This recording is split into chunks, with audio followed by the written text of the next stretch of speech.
tell me that I'm never. Untuk Anda Bapak yang amat dihormati, selamat datang ke channel Fels Lifestyle. Saudara-saudara, apa yang berlaku selepas Speaker Dewan Johari Abdul yang mengumumkan 6 ahli parlimen bersatu sebelum ini yang menarik sokongan dan menyokong PMX, tidak lagi menyokong pembangkang dan menyokong kerajaan. Ramai yang sudah pasti mempunyai satu kesimpulan dan pandangan sendiri bahwa ke-6 ahli parlimen ini dan wakil rakyat ini akan kehilangan kerusi mereka sebagai ahli parlimen, dan sudah pasti kepimpinan bersatu dan PN berharap akan ada PRK diadakan. Nah, saudara-saudara, sudah pasti mana-mana parti tidak mahu ada ahli yang mengkhianati parti, apatah lagi wakil rakyat bersatu. Nah, apa yang berlaku kepada Speaker Dewan? Ada yang sehingga menggesah beliau untuk letak jawatan. Sekiranya Speaker Dewan ada marwah dan harga diri, letak jawatanlah menurut beberapa komen. Jadi saudara-saudara, menurut satu tulisan daripada Syahbudin, saya kongsikan kepada Anda, letak jawatanlah Speaker, hang tak rasa malu ke. Di bawah ini adalah petikan ucapan Johari Abdul ketika beliau membahaskan Akta Lompat Parti pada tahun 2022 dahulu. Anda boleh lihat melalui artikel ataupun tulisan daripada Syahbudin Husin ataupun syahbudin.com. Terdapat video dikongsikan di sini. Ketika itu beliau adalah ahli parlimen Sungai Petani, Blok Pembangkang, yang menyokong dikuatkuasakan akta tersebut. Teliti ucapannya dan bandingkan dengan keputusan yang diambilnya semalam selaku Speaker Parlimen. Hey JBA atau Johari bin Abdul adalah panggilan rakan-rakan dalam Pemuda UMNO kepadanya, di mana pada waktu itu beliau adalah CEO Yayasan Gerak Bakti, sebuah yayasan di bawah kawalan Pemuda UMNO. Cuba hang dengar balik ucapan hang ni, di mana iltizam hang setelah ada jawaban Speaker bergaji lumayan untuk menghentikan amalan pengkhianatan. Hang tak malu ke? Dulu cakap lain, tapi sekarang buat lain. Mana prinsip dan keikhlasan hang dalam perjuangan? Hang tak malu ke dengan anak-anak dan cucu hang? Hang tak tahu sebagaimana rakyat meluat dengan pengkhianatan. Rakyat lebih meluat dengan apa yang hang buat semalam. Kalau hang masih ada marwah dan harga diri, lebih baik hang letak jawatan sebagai Speaker dengan serta-merta. Hang langsung tak layak jadi Speaker Parlimen. Demikian perkongsian Syahbudin pada 11 Julai. Apa komen Anda? Halo semua, salam sejahtera Malaysia. Selamat datang ke channel Fels Lifestyle.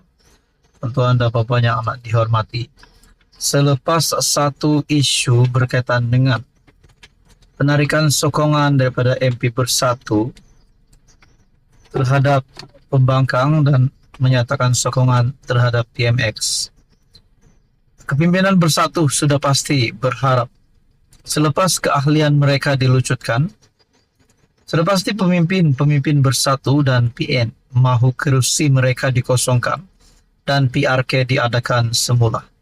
Namun Speaker Dewan Johari Abdul dalam satu keputusan yang menggemparkan ramai. Berkaitan dengan ini, tulisan daripada Syahbudin Husin, Akta Lompat Parti terang-terang telah dibakul sampahkan. MP Blok Kerajaan kini terbuka untuk tarik sokongan menurut Syahbudin.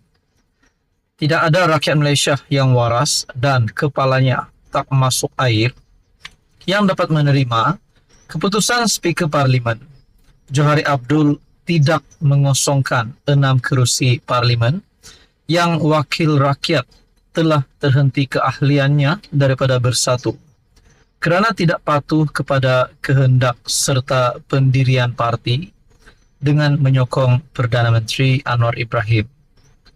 Alasan Johari memutuskan tiada kekosongan 6 kerusi terbabit dengan menyatakan peraturan Bersatu yang membatalkan keanggotaan ahli yang tidak mengikut kehendak parti adalah bertentangan dengan perlembagaan persekutuan dan peraturan parlimen yang menjamin kebebasan ahli parlimen untuk bersuara, berbahas, dan mengundi langsung tidak boleh diterima.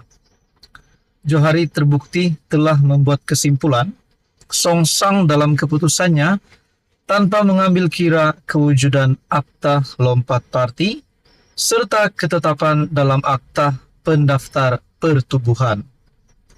Terbukti juga Johari bertindak adil dalam keputusannya, tetapi lebih ternampak untuk menyelamatkan Anwar, kedudukan Anwar sebagai PM selepas calon PKR kala teruk dalam PRK Dun Sungai Bakap 6 Julai lalu. Dengan hujah serta alasan yang diberi Johari, beliau secara terang-terang menunjukkan akta lompat parti yang diperjuangkan PKR dan Anwar selepas langkah Sheraton sudah menjadi hampas yang layak diletakkan dalam bakul sampah. Akta lompat parti sepatutnya difahami dan dihormati secara tersurat dan tersirat adalah bagi mengelakkan berlakunya ahli-ahli parlimen khianat kepada parti. Hakikatnya, pengkhianatan 6 MP bersatu tiada beza sama sekali dengan MP PKR yang khianat dalam langkah Sheraton dulu. Malah, suatu kelebihan lagi apabila tindakan 6 MP bersatu ini semacam direstui oleh Speaker, sementara ketika langkah Sheraton belum wujud lagi akta lompat parti. Harus difahami mengikut perkara 49E Perlembagaan Persekutuan berkaitan akta lompat parti, jika seseorang ahli Dewan Rakyat tidak lagi menjadi anggota parti politik, maka kursinya adalah dikira kosong. Saudara-saudara, terdapat beberapa perkongsian daripada Syahabuddin. Di dalam tulisan ini berkata, peruntukan dalam Seksyen 18C Akta Pertubuhan dengan jelas menyebut bahwa sebarang keputusan sesuatu parti politik adalah muktamad dan konklusif. Lebih buruk PKR dan PH yang memperjuangkan akta lompat parti sehingga ia menjadi undang-undang, tetapi hanya setelah tidak sampai 2 tahun. Speaker pilihan Anwar, PKR dan PH sendiri yang akhirnya mencabuli akta tersebut. Langkah permulaan mungkin boleh dilakukan dengan mereka tidak menyokong dan mengundi belanjawan 2025 sebelum hujung tahun nanti. Keputusan Speaker ini dengan sendirinya telah membuka ruang untuk ahli-ahli parlimen blok kerajaan menukar pendirian, malah menjatuhkan kerajaan. Selepas ini akta lompat parti tidak bermakna apa-apa lagi, sebagaimana MP pembangkang boleh menyokong PM dan kerajaan, MP blok kerajaan juga tidak terhalang lagi untuk menarik sokongan atau tidak mengundi sebarang arang undang-undang yang dibawa kerajaan di parlimen.